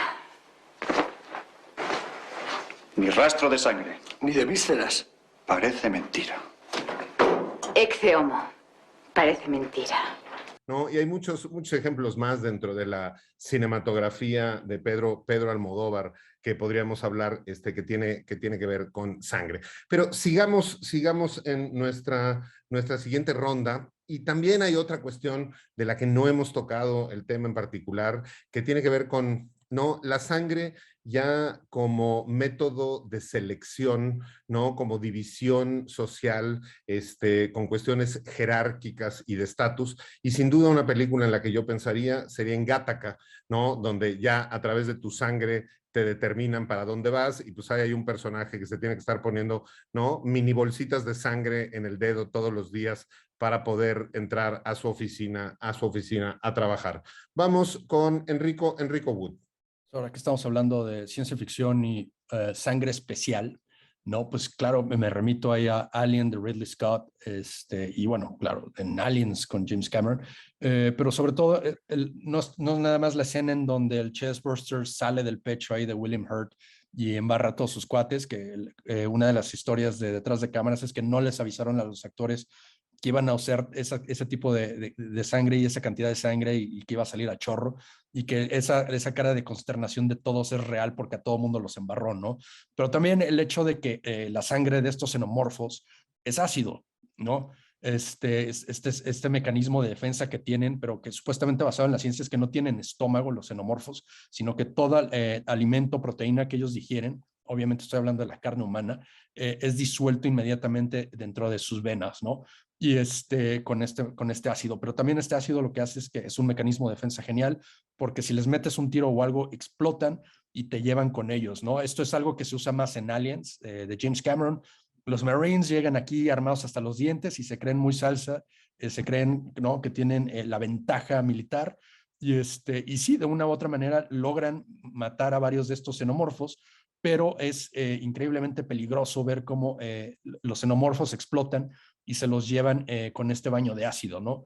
Y claro, está la escena, volviendo a Alien en Ridley Scott, la escena donde tratan de quitarle el facehugger de la cara a Kane, y ves como una gota de ácido casi penetra el casco de la nave, ¿no? Es una escena genial porque van bajando de piso en piso, ¿no? Persiguiendo la gota hasta que ya se le acaba un poco la potencia, antes de que lograra hacerles un hoyo que los llevara al espacio, ¿no? Yeah. Muy bien, vamos con Eric Ortiz. Igual quería comentar algo breve del slasher en general. Hay un documental que se llama Going to Pieces, The Rise and Fall of the Slasher, que obviamente se concentra en la época dorada en los años 80. Por ahí todavía llegan hasta mencionar ya esta onda metaficción de los 90.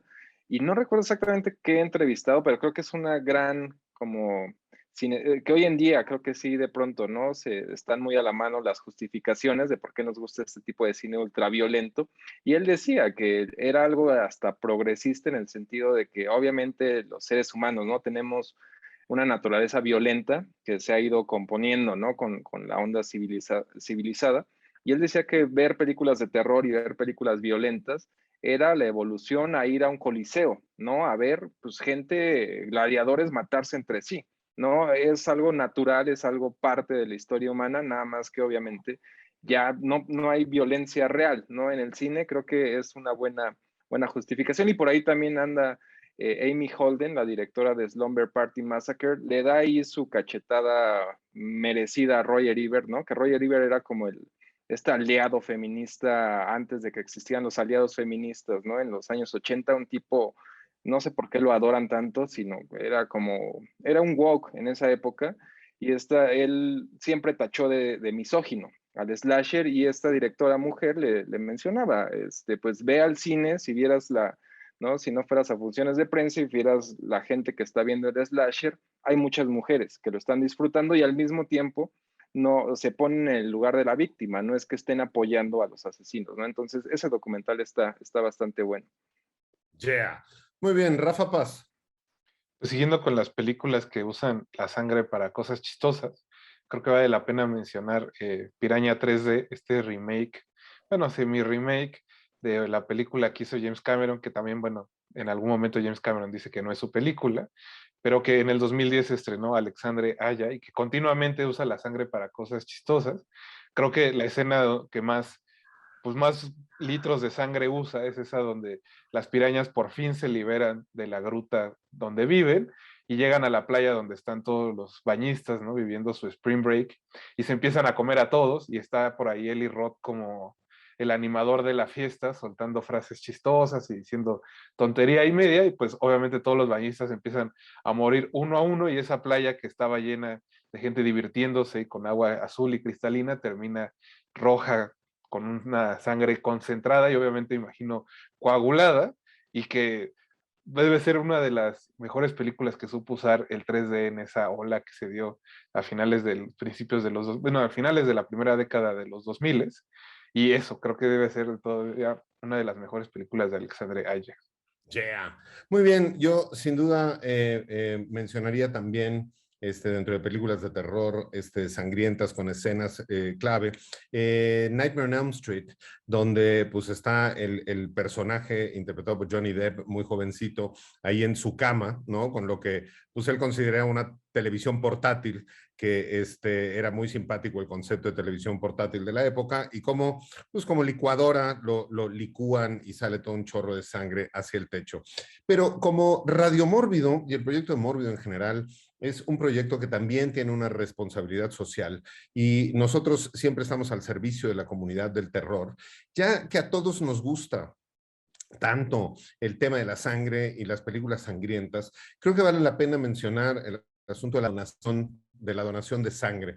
Nosotros, de hecho, para Santa Sangre queríamos hacer, junto con la Cruz Roja, una campaña de donación de sangre. Entonces, que toda la gente que fuera a donar sangre y nos trajera su certificado de que donó, iba a tener una entrada a la fiesta especial que teníamos de Santa Sangre. Lo que pasa es que algo, y no está el doctor Beltrán para hablar de este asunto, que es poco conocido, es que es muy difícil donar sangre, ¿no? O sea, no es que cualquiera pueda donar sangre en cualquier momento. Hay toda una serie de condiciones que hay para donar sangre, ¿no? No tienes que estar enfermo, no te tienes que haber hecho un tatuaje hace poco, no tienes que consumir drogas, no tienes que estar crudo, no tienes que estar desnutrido, y la gente de pronto tiene la idea de que donar sangre es pues, cuando tienes un pariente o un amigo enfermo, y no se dan cuenta que en realidad deberíamos de donar sangre pues por lo menos una vez al año. Entonces nosotros invitamos a todos los seguidores de Mórbido a que consideren por lo menos donar sangre una vez al año, porque la sangre siempre es necesaria. Y en este sentido, y con nuestra responsabilidad social no woke, pero sanguinolienta, nos vamos a ir a el último segmento musical de esta noche, a escuchar No Soy Sangrón de Los Tres Tristes Tigres, que justo nos habla de la donación de sangre, cosa que le recomendamos a todo mundo que haga, y regresamos aquí a Radio Mórbido. Hey, ¿qué pasa? ¿Por qué tienes el brazo así? ¿Quieres presumir que estás yendo al gym? No. Lo que pasa es que sangre otra vez me acaban de sacar. Creo que ustedes también ya deberían de donar. Pero ¿qué pasa? ¿Tú estás bien? Sí. ¿Alguien está en el hospital? No. ¿Es algo grave o es normal? Alguien tuvieron que operar. Mira, te explico. La donación de sangre debe ser altruista. No solamente dones cuando un familiar lo necesita. Anímate, no es nada, unas cuantas gotitas. Tú que eres tan sangrón y tienes de más, dona tantita. Me late, yo voy a donar, no soy sangrón y se los voy a demostrar. Yo le tengo miedo a las jeringas y lo sabes, pero voy a donar nomás con que no se la acabe. 48 horas antes no puedes tomar. Y la comida grasosa tienes que evitar. Comí tacos de barbacoa, pocitos no puedo, menos por el alcohol porque ayer me puse bien. Peros, la gente pone peros. Si tan solo supieran todo lo que ayudan, que salvan mil vidas, no sé por qué le dudan. Hey, ¿qué pasa? Dime por qué no has ido a donar. Es que tengo un tatuaje. Si tiene más de un año, entonces tú ya puedes donar. ¿En serio? No hay excusa, más de 50 kilos tienes que pesar. Creo que sí la libro. Pero si estás embarazado, entonces ya no podrás. Si acaso tienes miedo, no mires la jeringa. No duele, te lo juro, duele más cuando alguien te pellizca. La donación de sangre debe ser altruista. No solamente dones cuando un familiar lo necesita. Peros, la gente peros ya no pondría. Si supieran que cuando donamos a mucha gente salvamos la vida.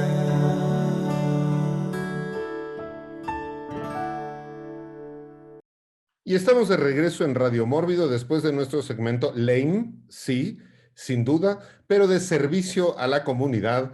Done sangre cada vez que pueda, y si en la Cruz Roja o en el hospital le dicen que no aceptan su sangre, sepa usted que en Mórbido siempre aceptaremos su sangre. Puede venir directamente aquí a la oficina, y es más, yo personalmente le puedo sacar un par de litros de sangre para la colección que tenemos en Mórbido. Buen uso le daremos, y sin duda hasta invocaciones podríamos hacer con ella.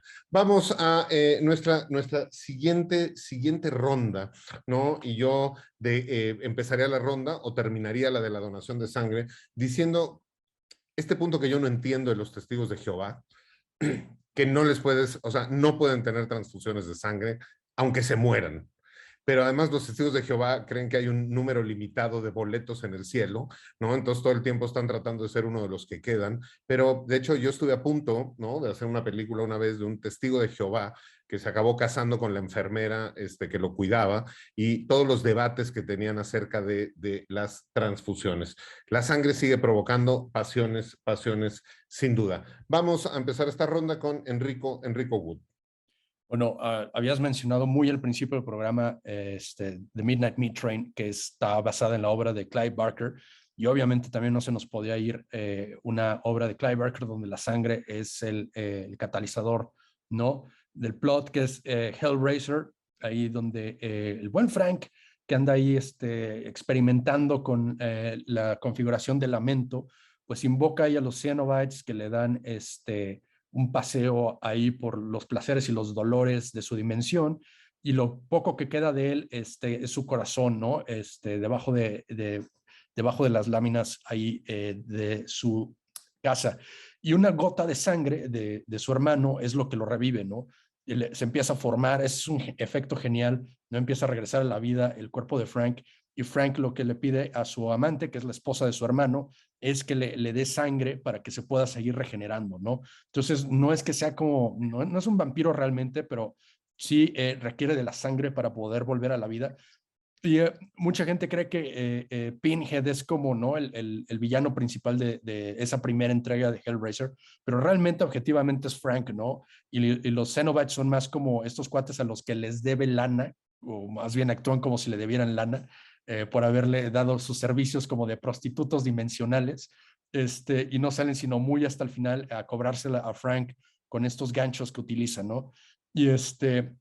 Y luego también eso me recuerda un poco a la sangre rara, ¿no? Ahí en The Thing de John Carpenter, pasando ahí ya a la ciencia ficción un poco, porque me estaba acordando de Alien, y esta escena genial, ¿no? Donde amarran a todos los cuates ahí para hacerles pruebas de sangre, y no es una prueba de sangre común, lo que hacen es que le acercan un cable caliente a la sangre para que si reacciona, esa es la cosa, y es una escena genial, y recuerdo que lo que hacen es que tenían una mano falsa, Kurt Russell, y de ahí sacan este mecanismo en donde del frasco sale la cosa ahí reaccionando al calor. Yeah. Muy bien, vamos con Eric Ortiz.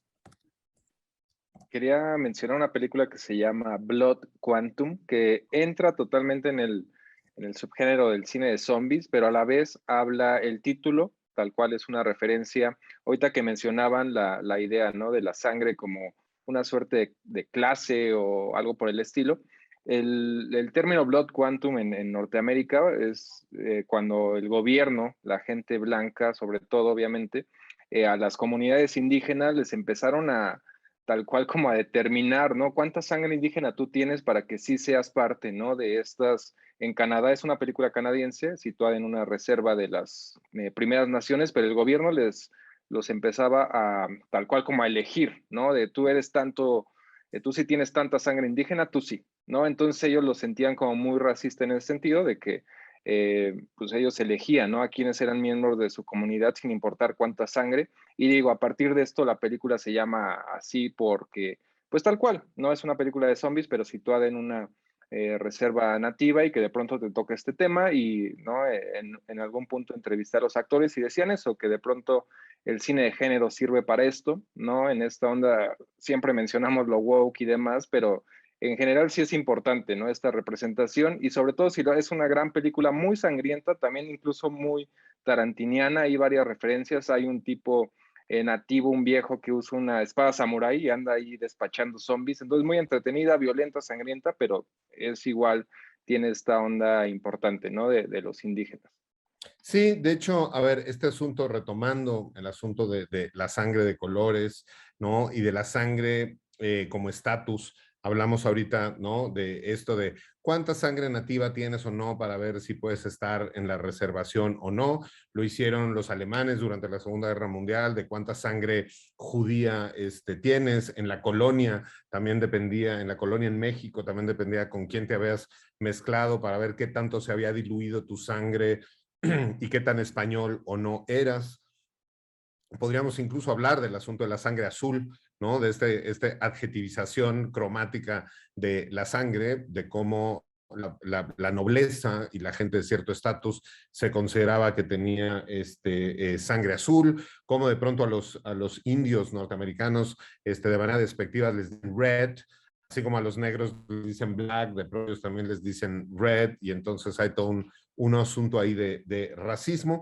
Entonces, es un asunto muy complejo el de la sangre. A lo largo del programa nos hemos enfocado mucho más en lo que tiene que ver con el divertimento y con la cultura pop, pero sin duda podríamos hablar y lo habíamos mencionado, de toda esta cuestión, por ejemplo, de la sangre menstrual, ¿no? Y cómo a las mujeres se les ha castigado a lo largo de la historia y se les ha segregado por el asunto de la menstruación. De hecho, en muchas culturas, incluso actuales, por ejemplo, en Japón, una mujer no puede ser chef de sushi, porque lo que dicen los japoneses es que te cambian los sentidos, la percepción, el olfato y el gusto durante los días de la menstruación, y entonces pierdes la capacidad de poder hacer como buen sushi, ¿no? Porque tus sentidos cambian. En otras aldeas, las mujeres se consideraban malditas en sus días y las sacaban de la aldea y las metían en unas chozas lejanas.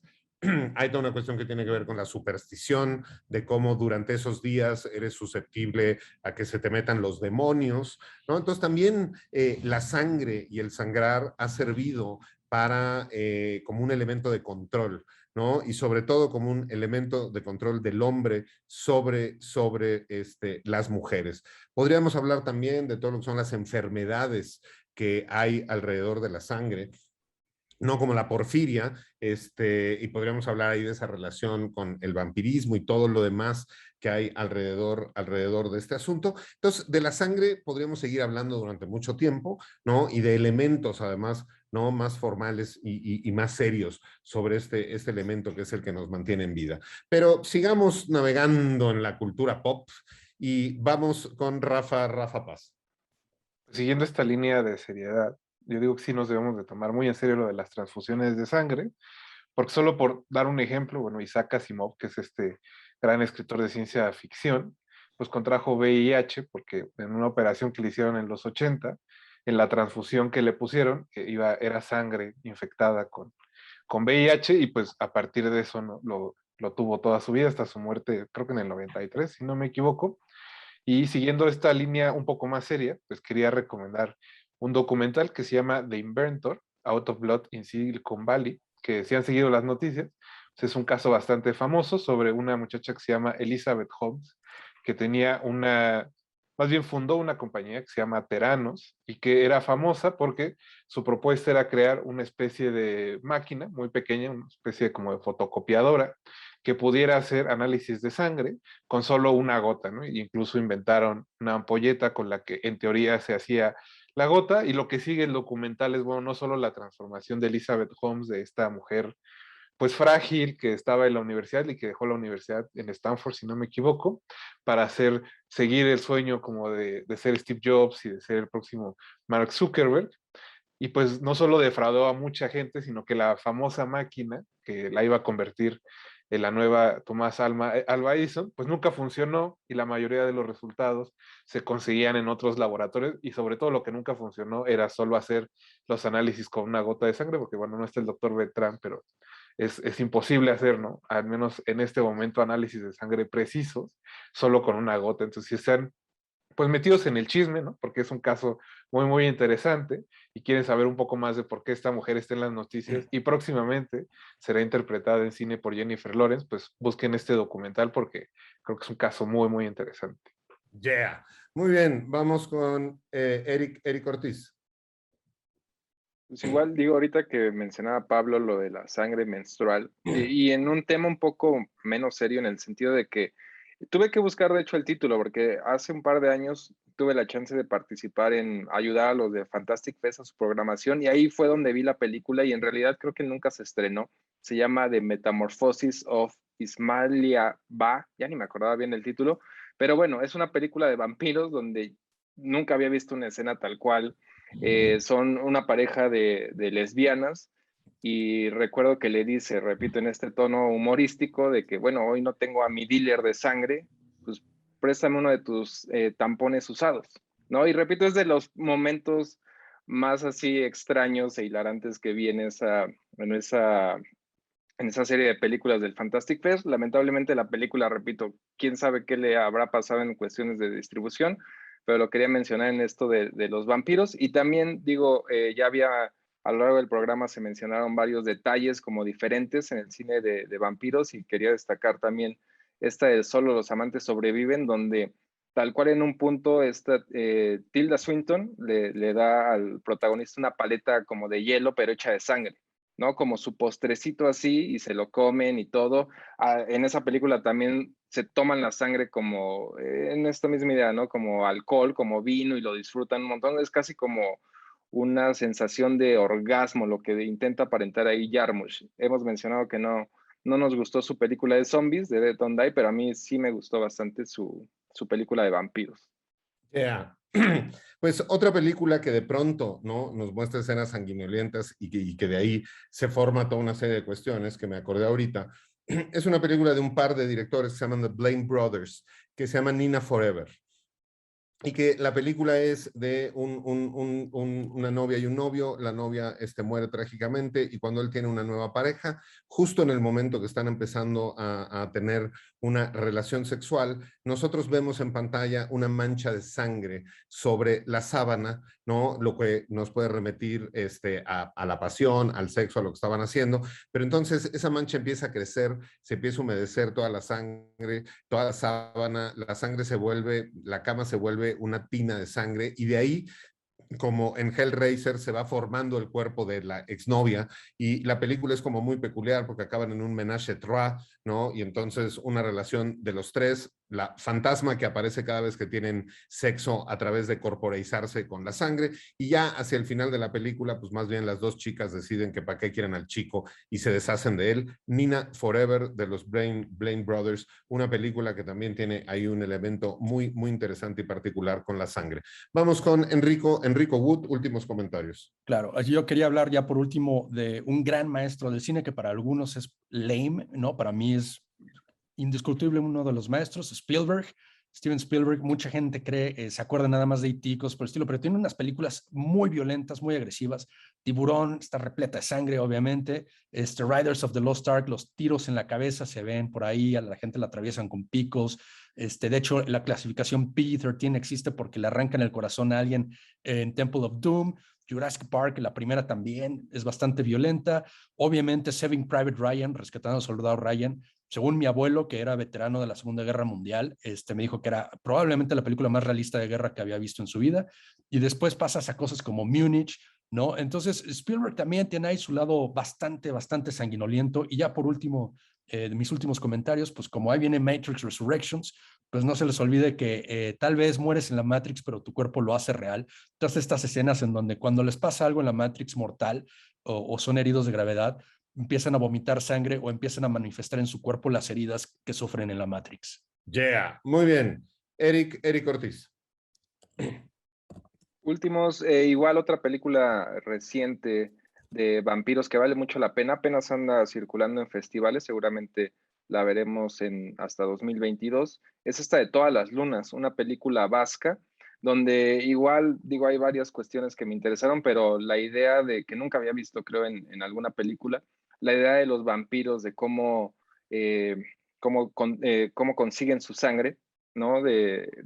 Por ejemplo, en Solo los amantes sobreviven, el vampiro lo hace de manera más civilizada, ¿no? Ahí como tiene un negocio con un doctor y le da sangre que donan, pero en esta, de Todas las Lunas, tal cual se aprovechan, es un contexto de guerra, y se van a los campos de batalla ya que terminaron las batallas, y se aprovechan de todos los soldados muertos, ¿no? Es una película también que tiene el contexto eventualmente de la Guerra Civil Española, del País Vasco, y que, repito, ahí para que estén atentos el próximo año. Muy bien, Rafa Paz. Pues ya nada más para cerrar, quería recordar al que todo el mundo, bueno, mucha gente lo pone como el padre del gore en Estados Unidos, a Herschel Gordon Lewis, que Eric no me dejará mentir, me gustan mucho sus películas. Y pues la anécdota ahí chistosa, ¿no? Es que para Bloodfest Herschel estaba buscando cómo hacerla pues más llamativa para los muchachos, para que fueran a verla a los autocinemas, y pues se le ocurrió ir a comprar unas botes de pintura roja y usarlas en la película, y pues eso es así como se inició todo un ciclo de cine gore en los 60, y pues eso, yo recomendaría cualquiera de sus películas, pero al menos vean Bloodfest, que es la primera. Muy bien, pues bueno, esa técnica además mayativo, tal vez ahí para el cine gay podría funcionar. Ahí se los dejamos a quien haga cine gay, que descubra cómo lo puede hacer más mayativo. De sangre hay muchas cosas de las que no hablamos, como por ejemplo los distintos tipos de sangre, complicaciones que justo puede haber, por ejemplo, cuando una madre tiene un tipo de sangre y el bebé que van a hacer tiene un tipo de sangre distinto. Ahí te lo dejo de tarea, Carintia, porque a ti te pasó.